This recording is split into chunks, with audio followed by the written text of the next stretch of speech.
नमस्कार, स्वागत है आपका मेरे YouTube चैनल विचार क्रिएटिविटी में। आज हम आपके सामने जो कक्षा में लेकर के आए हैं वही हमारा पर्यावरण ज्ञान है और उसी से संबंधित ये हमारी 4th यूनिट जो है वो चल रही है और इसमें अभी 2 या 3 पॉइंट और रह गए हैं, तो यानी 1 या 2 वीडियो अभी और आएंगी। तो ये लास्ट हमारा इस पर्यावरण शिक्षा के अंतर्गत लास्ट यूनिट है हमारी। तो यहाँ पर आज मैं 2 पॉइंट लेकर के आई हूँ और वो ये है, हम यहाँ देखते हैं पर्यावरणीय शिक्षा में भारतीय मूल्यों की भूमिका, यानी पर्यावरण शिक्षा के अंतर्गत जो भारतीय मूल्य हैं वो क्या भूमिका निर्वाह करते हैं। और इसमें दूसरा है पर्यावरणीय जागरूकता विकसित करने में शिक्षक की भूमिका, यानी पर्यावरण शिक्षा जो है उसको एक शिक्षक अपने शिक्षार्थी को किस प्रकार देता है या जन सामान्य किस तरीके से जागरूक होता है, तो वहां पर शिक्षक की क्या भूमिका होती है। तो ये 2 पॉइंट आज हम इस वीडियो में लेकर के आए हैं। सबसे पहले हम देखते हैं यहाँ पर भारतीय मूल्यों की भूमिका। जो भारतीय मूल्यों की भूमिका है, हम अच्छे से जानते हैं कि हमारा भारत जो है एक धर्म देश के नाम से जाना जाता है। यहाँ पर हर प्रकार का धर्म मौजूद है, लेकिन जो भारतीय परंपरा के अनुसार हमारे धर्म के अंतर्गत जो एक इस तरह के मूल्य बताए गए हैं, क्योंकि उन मूल्यों की वजह से ही विश्व में आज भारत की ख्याति है। और उन मूल्यों को जब व्यक्ति अपने अंदर ढालता है तो वहां पर वो एक सर्व गुण संपन्न के नाम से जाना जाता है, परिचित होता है। अब यहाँ पर ऐसे कौन से मूल्य पर्यावरण से संबंधित उसको जोड़ा गया है, तो बता दें आपको कि पर्यावरण हमारे यहाँ की एक विशेषता रही है, जहां पर हर धर्म ग्रंथ के अंतर्गत, यानी हमारे हिंदू धर्म के अंतर्गत इसमें बखूबी इस तरीके से बताया गया है कि प्रकृति हमारे लिए क्या मायने रखती है, प्रकृति सौंदर्य क्या है, प्रकृति प्रेम क्या है। विभिन्न प्रकार के कवियों ने इसमें किस तरीके से रचनाएं की हैं, अपनी कविताओं के माध्यम से उस चीज को उजागर किया है। तो यहाँ देखने से अच्छे से हमें महसूस होता है, हमें मालूम है कि हमारा भारतीय जो धर्म ग्रंथ है वो पूरा पर्यावरण का कहीं ना कहीं उसमें उल्लेख अवश्य आता है। तो यहाँ पर भारतीय मूल्य अपने आप ही हर व्यक्ति के अंदर जागरूक हो जाते हैं, जागृत हो जाते हैं। अब यहाँ पर हम ये देखते हैं कि इसमें और ऐसे कौन कौन से तथ्य रखे गए हैं जिससे कि उसकी पहचान होती है। सबसे पहले हम देखते हैं यहाँ पर भारतीय संस्कृति। भारतीय संस्कृति वो है जब व्यक्ति अपनी परंपराओं का, अपनी रीति रिवाजों का अपने हिसाब से, यानी जो भारतीय रीति रिवाज है उनके हिसाब से आचरण करता है, तो वहां पर भारतीय संस्कृति झलकती है। हमारे यहाँ विभिन्न प्रकार के तीज त्योहार मनाए जाते हैं। उन सभी तीज त्योहार में जो वो हमारी संस्कृति होती है, उसी संस्कृति के जो हमारी परंपराएं होती हैं उनका निर्वहन वो किया जाता है, उनका निर्वाह किया जाता है कि किस तरीके से हम उसको निभाते हैं। चाहे होली हो, चाहे दीपावली हो, चाहे हमारा कोई भी त्योहार ऐसा हो जहां पर हम एक गतिविधि को इस तरीके से एंजॉय करते हुए बड़ी खुशी के साथ, बड़े हर्षोल्लास के साथ हम उस चीज को मनाते हैं, तो वो हमारी संस्कृति, हमारी परंपरा के अनुसार है। क्योंकि हमारी पहचान ही इस चीज से होती है कि हमारी भारतीय संस्कृति क्या है, हमारा आचरण क्या है, हम व्यक्ति का आदर सत्कार किस तरीके से करते हैं, अपना बोलचाल का, हमारा व्यवहार का, हमारा जो तरीका, हमारा ढंग है उसको हम प्रदर्शन करते हैं, तो वहां पर हमारे मूल्य प्रदर्शित होते हैं। और जब मूल्य प्रदर्शित होते हैं तो वहां पर हमारी भारतीय संस्कृति की झलक स्पष्ट रूप से दिखाई देती है। तो ये तो हमारी भारतीय संस्कृति हो गई। दूसरा हम देखते हैं यहाँ पर प्रकृति में मानव का अटूट रिश्ता। अब पर्यावरण के आधार पर देखते हैं, तो जैसा अभी आपको बताया था कि विभिन्न प्रकार के जो कवि हमारे यहाँ मौजूद रहे हैं, आज भी मौजूद हैं, जो आज भी पर्यावरण के प्रति हमें जागरूक करते हैं। लेकिन अगर हम पुराने काल में जाएं तो वहां पर इतने कितने हमारे ये कवि रहे थे, जिनमें कालिदास भी रहे हैं, जिसमें तुलसीदास भी रहे हैं। तो उन लोगों ने अपनी कविताओं के माध्यम से प्रकृति चित्रण का जो बखूबी प्रदर्शन किया है, उससे हम आकलन कर सकते हैं। कालिदास ने तो एक पूरी तरीके से अभिज्ञान शाकुंतलम में उन्होंने इस तरीके स्पष्ट रूप से किया है प्रकृति वर्णन क्या है। अगर आपको समय मिले तो आप उसको पढ़ करके देखना कि प्रकृति के विषय में उन्होंने छोटे छोटे पॉइंट जो है उनको कितने सुंदरता से निखार करके उसको एक नया रूप दिया है। तो वहां हम देखते हैं इसी चीज को कि प्रकृति और मानव का एक अटूट रिश्ता है, क्योंकि मानव प्रकृति के बिना नहीं रह सकता।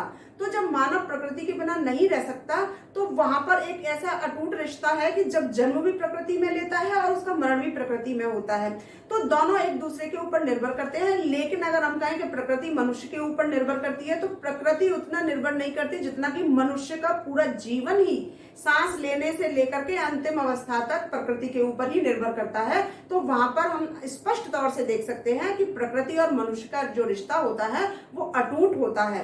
फिर हम थर्ड पे देखते हैं, पेड़ पौधे पुष्प पहाड़ पत्थर नदियां जीव जंतु मिट्टी आदि पूजनीय हैं। हमारे भारतीय संस्कृति के यही तो पहचान है कि यहाँ पर कुछ भी छोटा से छोटा कण भी हो तो वो भी यहाँ पर पूजनीय माना जाता है। आप किसी भी पॉइंट को उठा लीजिए, किसी भी तथ्य को उठा लीजिए, हर तथ्य में एक ऐसे पूजनीय एक आदर का भाव होता है। अगर हम इसके देश की मिट्टी की बात करते हैं, भारतीय मिट्टी की बात करते हैं, तो ये हमारी माता है, इसको हम माता मानते हैं। तो वहां पर हम सुबह उठते हैं तो हमारा आचरण झलकता है कि हम उसको स्पर्श करते हैं और स्पर्श करके अपने सर पर लगाते हैं। तो ये एक पूजनीय भाव है जिसको कि हम माँ को समर्पित होते हुए उसको पूज रहे हैं। तो मिट्टी यहाँ पर हो गई, पेड़ पौधे जीव जंतु कुछ भी हो वो हमारे लिए पूजनीय है। एक छोटा सा पत्थर भी होता है तो वो भी हमारे लिए पूजनीय होता है, क्योंकि यही हमारी भारतीय संस्कृति है। तो यहाँ पर हम कोई छोटा सा छोटा भी कण होता है तो वो भी हमारे लिए पूजनीय है। तो वो हमारा एक पर्यावरण के अंतर्गत आता है इस वजह से। फिर हम देखते हैं यहाँ पर चिंतन, यानी विभिन्न कवियों के लेख रचनाएं कविताएं धार्मिक ग्रंथ रामायण इत्यादि। अब हमें यहाँ पर ये देखना कि भारतीय मूल्यों की जो भूमिका होती है उसमें एक ऐसा चिंतन किया जाता है, चाहे वो हमारी कोई भी कविता है, कवियों ने चिंतन किया है तब जाकर के उनके भाव प्रकट हुए हैं। रामायण में हम देखते हैं तो कितने आदर्श भाव होते हैं, उसमें चिंतन है, गहन चिंतन है, तब जाकर के हम उस चीज को समझ पाते हैं। ये सारी चीजें ऐसी ऐसा भाव है यहाँ पर, यही कि विभिन्न कवियों की जो लेख है, उनकी रचनाएं हैं, कविताएं हैं, धार्मिक ग्रंथ हैं, इन सब का अगर व्यक्ति चिंतन करता है, उनको देखता है, महसूस करता है, तो वहां पर हमें झलकता है कि साफ साफ की प्रकृति हमारे लिए कितनी मायने रखती है। तो वहां हमें उसकी सुरक्षा और उसको संरक्षण देना हमारा एक परम कर्तव्य है। जिस प्रकार से हम परिवार का एक भरण पोषण करते हैं, उसको सुरक्षित बनाते हैं, उसको संरक्षण प्रदान करते हैं, ठीक उसी प्रकार से प्रकृति भी है हमारे लिए। क्योंकि हम जब प्रकृति का अगर संरक्षण नहीं करेंगे तो उससे हम लगाव नहीं रखेंगे तो फिर हम उसे कुछ प्राप्त कर नहीं सकते सिवाय अपने अहित का। तो यहाँ पर जो है हमें उसको चिंतन के विषय में भी इसमें बताया है कि चिंतन भी एक ऐसा प्रमुख बिंदु है जो कि पर्यावरण को सुरक्षित रखता है। अगर हम सुरक्षित रखने के दौर से मायने को देखते हैं तो वहां पर हमें चिंतन करना होगा प्रकृति की तरफ। फिर हम देखते हैं इसमें अंतिम महत्वपूर्ण वृक्ष। कुछ वृक्ष ऐसे बताए गए हैं जो हमारे लिए महत्वपूर्ण होते हैं। वैसे तो यह है कि प्रकृति में हर एक छोटा पौधा जो होता है, चाहे वो सड़क पर वैसे ही खड़ा है, वो एक कहीं ना कहीं किसी न किसी औषधि के रूप में अवश्य है, तो उसका एक महत्व है। वो और बात होती है कि इंसान उस चीज को, हर कोई इंसान उस चीज को समझ नहीं पाता। तो वहां एक छोटा सा वृक्ष होता है, छोटा सा एक पौधा होता है, एक घास भी, एक तिनका घास का जो होता है वो भी हमारे लिए मायने रखता है। तो यहाँ पर जो कुछ वृक्ष ऐसे हैं, आप किसी भी नेट पर सर्च कर सकते हो कि वहां पर बहुत से पौधे ऐसे होते हैं जो हमारे लिए वरदान है, जो हमें लंबी जीवन देते हैं, स्वस्थपूर्ण जीवन प्रदान करते हैं, और इसको हम कहते हैं आयुर्वेदिक विज्ञान। तो वहां पर हम देखते हैं कि छोटा सा पौधा भी जब हमारे लिए इतना कारगर है तो वो प्रकृति का ही हुआ, और प्रकृति हमारा एक पर्यावरण के अंतर्गत है। तो वहां हम उसमें देखते हैं कि वो कौन कौन से पौधे ऐसे हैं जो हमारे लिए, यहाँ पर मैं केवल शॉर्ट में आपको लिखा है, वरना हर पौधा हमारे लिए बहुत मायने रखता है। जैसे इमली है, आंवला, पीपल, नीम, अशोक, बरगद, आम, महुआ, पाकड़, अर्जुन, देवदार, चीड़, कदम्ब, शीशम, खजूर आदि। ये सारे पौधे ऐसे हैं जिनकी पूजा की जाती है, जो हमारे जीवन में महत्वपूर्ण है, बिना इनके हम जीवन नहीं जी सकते हैं। अब यहाँ पर आपने देखा कुछ महत्वपूर्ण वृक्ष तो ऐसे भी होते हैं जिनकी हम पूजा करते हैं समय समय के अनुसार। ये हमारे धार्मिक ग्रंथों में भी लिखा हुआ है, तो उसके आधार से हम अपना आचरण व्यक्त करते हैं। अब यहाँ पर हम पीपल को बहुत अच्छा वृक्ष मानते हैं, तभी तो उसकी पूजा होती है। मेरा कहने का मतलब ये है कि हमारे भारतीय जीवन में, हमारे भारतीय मूल्यों में हर एक वो छोटे से छोटा पौधा और बड़े से बड़ा वृक्ष हमारे लिए बहुत मायने रखता है, क्योंकि वो हमारे पर्यावरण को सुरक्षा प्रदान करता है। तो यहाँ पर हर वृक्ष हमारे लिए पूजनीय है, और हम उसको जितना समझेंगे, जितना उसके पास बैठेंगे, जितने हम अपनी मन की, अगर कभी कभी ऐसा भी होता है, आप इस चीज को फील कर सकते हो तो आप करके देखिए कि कभी कभी हमारा मन बहुत उदास है और हमें कोई ऐसा व्यक्ति नहीं मिल रहा कि हम अपने मन की बात कहें। आप एक छोटे से तुलसी जी के पौधा के पास, या आप किसी भी अन्य पौधा जो आपके घर में है, या कहीं पर भी आप उस वृक्ष के पास जाइए और अपने मन के भाव को व्यक्त कीजिए। मन कितना हल्का होता है। तो वो हमारी, अब ये है कि वो क्रिया नहीं कर सकते परंतु वो सुनते सब हैं, तो वो हमारे लिए जीवन वरदान देने के लिए है। तो यहाँ हमें हर पौधा, हर पेड़, वृक्ष, बड़ा सा बड़ा, छोटे से छोटा, हमारे लिए बहुत मायने रखता है और ये हमारे भारतीय मूल्यों के अंतर्गत समाहित है। तो यहाँ पर तो हमने ये देखा था भारतीय मूल्यों की जो भूमिका है उसके अंतर्गत हमारे ये 5 बिंदु आते हैं। लेकिन अब इसके साथ देखते हैं कि जागरूकता करने में शिक्षक की क्या भूमिका है, यानी पर्यावरण के प्रति, पर्यावरणीय शिक्षा के अंतर्गत यहाँ पे भारत में कि जागरूकता करने के लिए, हर व्यक्ति को जागरूक करने के लिए शिक्षक का क्या एक अहम हस्तक्षेप हो सकता है या उसकी भूमिका हो सकती है। तो यहाँ पर हम देखते हैं इसके ये 10 बिंदु बताए हैं। रोल मॉडल, यहाँ पर रोल मॉडल जो होता है कि व्यक्ति जब जैसे शिक्षक है, अगर विद्यालय में जो भी लोग जाते हैं, बच्चे पढ़ने जाते हैं, एक प्रौढ़ शिक्षा के विषय में भी हमने पिछली वीडियो में आपको बताया था, वहां पर व्यक्ति भी पढ़ते हैं, बच्चे भी पढ़ते हैं। तो वहां उस हिसाब से जब तक एक शिक्षक खुद एक रोल मॉडल नहीं बनेगा तब तक वो किस तरीके से बच्चों को या अभिभावकों को या हर व्यक्ति को किस तरीके से जागरूक कर सकता है। उसको जागरूक करने के लिए हर शिक्षक को एक रोल मॉडल ऐसा होना चाहिए कि वो अपने आचरण में हर वो गतिविधि रखे जिसका कि सामने वाला व्यक्ति हो या बालक हो वो उसका अनुसरण कर सके। तो सबसे पहले उसको रोल मॉडल होना आवश्यक है।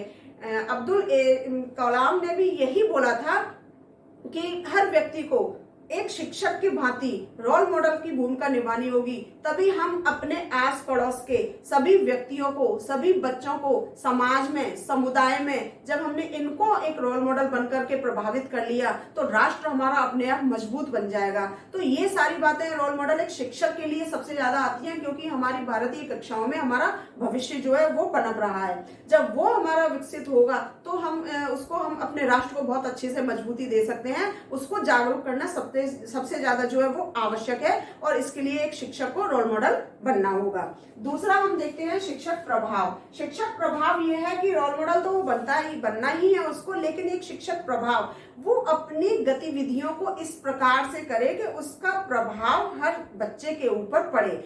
अगर उसके अंदर कुछ कमियां हैं तो उन कमियों को सुधारना होगा। कमियों से भागना नहीं चाहिए इंसान को, क्योंकि अगर कमियों से भागते हैं तो हम कभी भी, एक शिक्षक कभी पूर्ण रूप से ज्ञान प्राप्त नहीं कर सकता।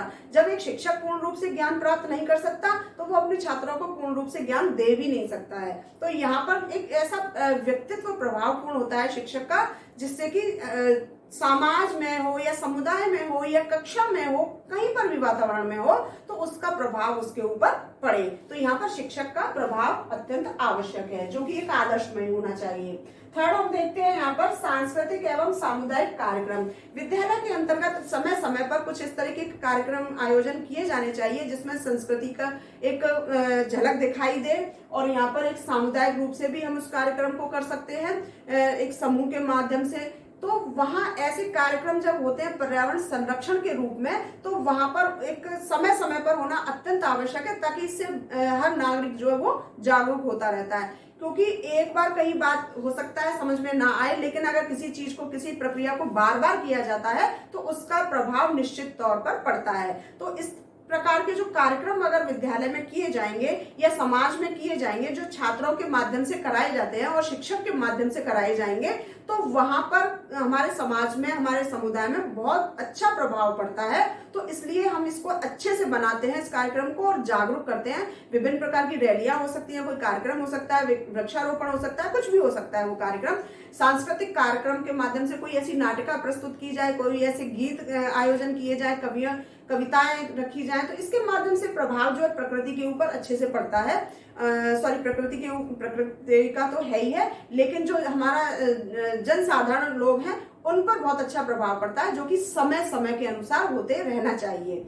फिर हम देखते हैं यहाँ पर जागरूकता रैली और बोलती दीवारें। जैसा अभी आपको बताया था कि समय समय पर इस तरह के कार्यक्रम आयोजित किए जाने चाहिए, जिससे कि पर्यावरण सुरक्षा हम किस प्रकार कर सकते हैं, इससे हर व्यक्ति को जागरूक बनाया जाए। अब यहाँ पर ये बताया है कि जागरूक रैली, कुछ रैलीज निकाली जाए इसके आधार से, ताकि लोग समझें कि ये क्यों महत्वपूर्ण है। साथ में यहाँ पर एक चीज और बोलती दीवार है, ये हमारे विद्यालय की दीवारों के ऊपर भी लागू करता है, ये हमारे हर एक उस प्लेस के ऊपर लागू करता है जहाँ जनसाधारण ज्यादा आवागमन होता है। तो इस चीज का जैसे आप देख भी रहे होंगे कि अब वर्तमान समय में काफी प्लेस ऐसे हैं जहां पर दीवारों पर, जैसे रेलवे स्टेशन है, बस स्टैंड है इत्यादि, बहुत सी चीजें ऐसी हैं जहां पर दीवारों पर आपको दिखाई देता है, जहां पर्यावरण संरक्षण सुरक्षा प्रदान करने के लिए विभिन्न प्रकार की पेंटिंग्स बनाई गई है। तो इस तरीके से एक दीवार को अगर हम बोलती हुई दीवार कहते हैं कि प्रकृति का संदेश देना होता है, तो वो चीज है यहाँ पर एक शिक्षक का दायित्व है उस चीज से एक जनसाधारण को सूचना देना और उसको जागरूक करना। फिर देखते हैं यहाँ पर विद्यालय कार्यक्रम, जिसमें लेख, कविता पाठ और प्रतियोगिता है। समय समय पर विद्यालय कार्यक्रम इस तरीके से रखने चाहिए बच्चों के बीच में, यहाँ पर बच्चों को कुछ लेख दे देने चाहिए, टॉपिक हमारा पर्यावरण से संबंधित होना चाहिए, कुछ ऐसे कार्यक्रम आयोजित करने चाहिए, विभिन्न प्रकार की प्रतियोगिताएं रखनी चाहिए, वाद विवाद प्रतियोगिताएं होनी चाहिए। इससे क्या होता है, आपस में जो विचार विमर्श है वो होता है और उससे जागरूक होते हैं, साथ ही साथ उनका जो एक विवेक है वो जागृत होता है पर्यावरण के प्रति। फिर हम देखते हैं नियोजित लैब, जिसमें कि चार्ट मॉडल होने चाहिए। हर विद्यालय के अंदर एक लैब होनी चाहिए। यहाँ पर अगर हम पर्यावरण से संबंधित कुछ इस तरीके से चार्ट है, मॉडल है, या और भी हमारी बहुत सारे संसाधन ऐसे होते हैं जिसका कि हमारी लैब के अंतर्गत होना बहुत आवश्यक है। समय समय पर उनसे छात्रों को अवगत कराया जाए, समय समय पर, क्योंकि पाठ को रुचिकर बनाने के लिए ये लैब जो होती है बहुत ही आवश्यक है और इसके हमें बहुत सारे प्रायोगिक ज्ञान भी मिलता है। तो इन लैबों के अंतर्गत बहुत सारी चीजें ऐसी होनी चाहिए। मैंने यहाँ पर अपने खुद भी जिस विद्यालय में पहले भी रही थी उसमें भी मैंने कराया भी था बच्चों से कि कुछ ऐसे मॉडल तैयार कराते थे, कुछ ऐसे चार्ट्स बनवाते थे, थर्माकोल हो चाहे चार्ट हो, तो वहां पर अगर हम विद्यालय में लगा दें शिक्षा से संबंधित, पर्यावरण से संबंधित या जो भी हमारा एक जो ज्ञान देने वाला एक बिंदु है, कुछ कोटेशन ऐसी होती है उसके माध्यम से, तो वो क्या होता है कि एक जागरूकता लाने के लिए हमें विभिन्न प्रकार के प्रयास करने चाहिए। तो वो अगर विद्यालय में लैब है तो उससे अच्छा और जरिया कोई नहीं हो सकता। फिर हम देखते हैं यहाँ पर शैक्षिक भ्रमण। तो यहाँ पर एक एजुकेशनल टूर जो होता है वो इसलिए क्योंकि प्रकृति के नजदीक जाकर के जब बालक उसको समझने की कोशिश करेगा तो अपने अंदर उसके गुणों को ढालने की कोशिश करेगा। हम लोग कभी कभी जब बोर हो जाते हैं तो घर से बाहर क्यों निकलते हैं, क्योंकि हम परिवर्तन चाहते हैं और परिवर्तन के आधार पर प्रकृति के नजदीक जाने की कोशिश करते हैं। तो वो नजदीक जो है वो हमें यानी प्रकृति जो है वो हमें अपनी तरफ खींचती है। तो जब इसका मतलब साफ साफ है कि जब प्रकृति हमें खींच रही है तो वो हमारा मन भटक रहा है तो हम प्रकृति की तरफ जा रहे हैं और उसकी गोद में जब हम जाते हैं तो हमें बहुत शांति मिलती है। ठीक उसी प्रकार जब एक बालक अपने आप को असुरक्षित महसूस करता है या उसको किसी की कमी खलती है तो वो माँ के पास जाता है और माँ उसके सिर पर जब हाथ फेरती है, उसको प्यार करती है, उसको दुलार करती है, तो वही चीज हम प्रकृति के अंदर देख सकते हैं कि प्रकृति भी हमारी माँ है। अगर हम उसके संपर्क में जाएंगे, उसके साथ खेलेंगे, उसके साथ कुछ समय व्यतीत करेंगे तो वो एक हमने अपना एक भाव उसको दिया तो हमें प्रकृति ने बहुत कुछ दिया। तो वहां हम अपना स्वास्थ्य लेकर के आते हैं और बहुत उसी स्वास्थ्य, जब हमारा शरीर स्वस्थ रहता है तो हम बहुत अच्छी क्रियाएं करते हैं, अच्छे अच्छे सोचते हैं, अच्छे अच्छे विचार करते हैं। तो ये एक ऐसा है कि इसमें जो शैक्षिक भ्रमण है ये बहुत आवश्यक है। एक बार मैंने आपको पहले भी बताया था कि शैक्षिक भ्रमण एक होता है कि हम साल में एक बार कर लिया, लेकिन अगर हम अपना औपचारिक रूप से, कक्षा का जो औपचारिक रूप होता है उससे निकल करके अगर अनौपचारिक रूप से बालक को एक ऐसे प्रकृति के पास जाकर के पढ़ाने की कोशिश करते हैं, सब्जेक्ट हमारा वही होगा जिसको हम पढ़ा रहे हैं, टाइम हमारा वही होगा उस टाइम पीरियड में जब हम गए हैं, परंतु उसको थोड़ा सा अलग हटा करके कक्षा से बाहर निकल करके अगर हमने कहीं बाहर घूमते हुए शिक्षा दी तो उसका प्रभाव बालक के ऊपर ज्यादा पड़ता है। तो इस तरीके से भ्रमण भी हमारे पर्यावरण को एक सुरक्षा प्रदान कर सकता है, एक जागरूकता उसके अंदर लेके आ सकता है। फिर देखते हैं यहाँ पर हमारा मीडिया, यानी जिसमें टीवी है, पत्रिकाएं हैं, फोटोग्राफी है इत्यादि, बहुत सारी मीडिया हमारी ऐसी है जो कि हमारे शिक्षा के अंतर्गत बहुत अच्छे से एक जागरूकता उत्पन्न करती है।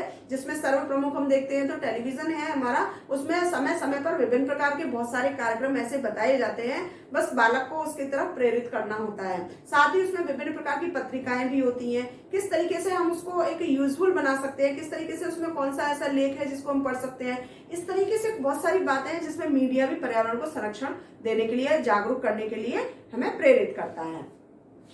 9th हम देखते हैं कि प्रोजेक्ट कार्य, जिसमें क्रियात्मक शोध। अब उसमें समस्या हमारी और समाधान भी हमारा, यानी कुछ प्रोजेक्ट वर्क इस तरीके से बच्चे को दिया जाता है या उसको क्रियात्मक हम कार्य कह सकते हैं कि जहां क्रिया खुद करेगा तो वहां उसको ज्यादा समझ में आएगा, क्योंकि वह खुद उसमें इन्वॉल्व हुआ है। इस कारण अब इसमें क्या होता है, इस तरह से हम पॉइंट देते हैं कि समस्या भी आपकी है और समाधान भी आपका है। जब समस्या आपकी है यानी हमने कोई पॉइंट लिख करके दे दिया तो वो समस्या हो गई। अब ये समस्या आपकी है तो यहाँ पर आप समाधान भी आप ही का होगा, तो आप किस तरीके से उस समाधान को रख रहे हो, वो प्रोजेक्ट कार्य इस तरीके से बच्चों को देना चाहिए ताकि वो ज्यादा से ज्यादा पर्यावरण को सोचे समझे और उसको अपने अंदर ढालने की कोशिश करें और उसको अपने शब्दों में लिखने की कोशिश करें। तो वो वहां पर एक जागरूकता है उसके लिए, क्योंकि वहां समस्या भी उसकी है और समाधान भी उसी के द्वारा है। और अंत में हम देखते हैं आध्यात्मिक ज्ञान। ये वो ज्ञान है आध्यात्मिक ज्ञान कि जब तक व्यक्ति अपने अंदर आध्यात्मिक ज्ञान को धारण नहीं करेगा तब तक वो समझ ही नहीं पाएगा कि प्रकृति है क्या, क्योंकि आध्यात्मिक ज्ञान हमें हर संस्कृति से परिचित कराती है, हर रीति रिवाज से परिचित कराती है, हर प्रकृति से परिचित कराती है, हर जीव जंतु से परिचित कराती है। यहाँ पर हमें एक आध्यात्मिक ज्ञान जब हमारे अंदर आता है तो हम अपने एक दुर्भाव जो होता है उसको हटा देते हैं और एक ऐसा सहन शक्ति वाला भाव होता है, एक समायोजन करने वाला भाव होता है, अनुशीलन करने वाला भाव होता है, अनुकरण करने वाला भाव होता है, उसकी तरफ हम प्रेरित होते हैं, क्योंकि हमारी निर्मलता हमारे अंदर आती है अगर आध्यात्मिकता को हम अपने अंदर ग्रहण करते हैं। तो हमें आध्यात्मिकता जो पक्ष है उसको कभी नकारना नहीं चाहिए, उसको जितना हो उसके माध्यम से हम अपने अंदर ग्रहण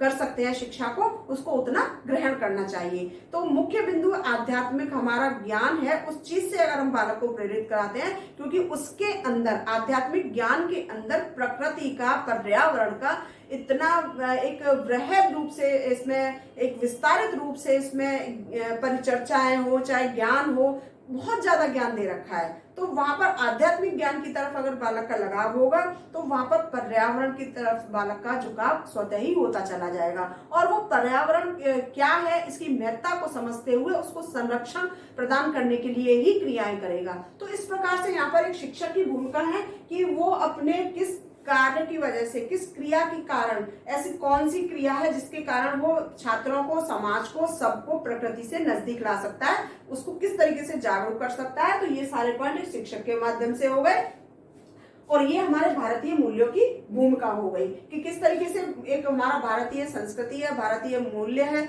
उसके माध्यम से हम जो है किस तरीके से प्रकृति का संरक्षण कर सकते हैं। तो ये सारी चीजें आज मैंने आपको यहाँ पर ये बताई है पर्यावरण के आधार से और आशा करती हूँ कि आपको ये समझ में भी आई होगी। अगर समझ में आई है तो प्लीज आप मुझे कमेंट बॉक्स में जरूर बताइएगा और आगे से अगर कोई भी ऐसी प्रॉब्लम है तो आप मुझे ईमेल बोल सकते हो, ईमेल आईडी के लिए, तो मैं आपको वो भी डाल दूंगी। आप मुझे अपने कुछ और टॉपिक्स लिख करके देंगे तो मैं उस पर भी वीडियो बनाऊंगी। अभी मेरे पास बहुत सारा सिलेबस है तो मैं उसको भी कराने की कोशिश कर रही हूँ और धीरे धीरे हमारा पूरा सिलेबस कंप्लीट हो भी जाएगा। तो आशा करती हूँ आपको ये वीडियो पसंद भी आई होगी। अगर कोई परेशानी है तो मुझे कमेंट बॉक्स में आप बता सकते हो, मैं उसमें और सुधार लाने की कोशिश करूंगी। और आप इस वीडियो को शेयर भी कर सकते हैं उन लोगों तक जिनको इसकी आवश्यकता है या जो BEd first year and second year या सेमेस्टर वाइज जो भी कर रहे हैं वहां पर, या सीटेट और टेट या जो भी है हमारा एग्जाम, वहां पर ये पर्यावरणीय शिक्षा हमारे लिए बहुत काम की होती है और उसमें से क्वेश्चन हमारे 100% आते हैं। तो यहाँ पर मैं आपसे केवल यही कहूंगी कि वहां पर इसको शेयर अवश्य कर दें। साथ ही साथ मैं आप लोगों से एक गुजारिश भी करती हूँ कि आप मेरे चैनल को, जो पहली बार मेरे चैनल पर आए, पहली बार मेरी किसी भी वीडियो को आप देख रहे हैं, वो मेरे चैनल को सब्सक्राइब कर दें और साथ में जो बेल आइकॉन है उसको प्रेस कर दें। वीडियो देखने के लिए आप सभी का बहुत बहुत धन्यवाद। नमस्कार।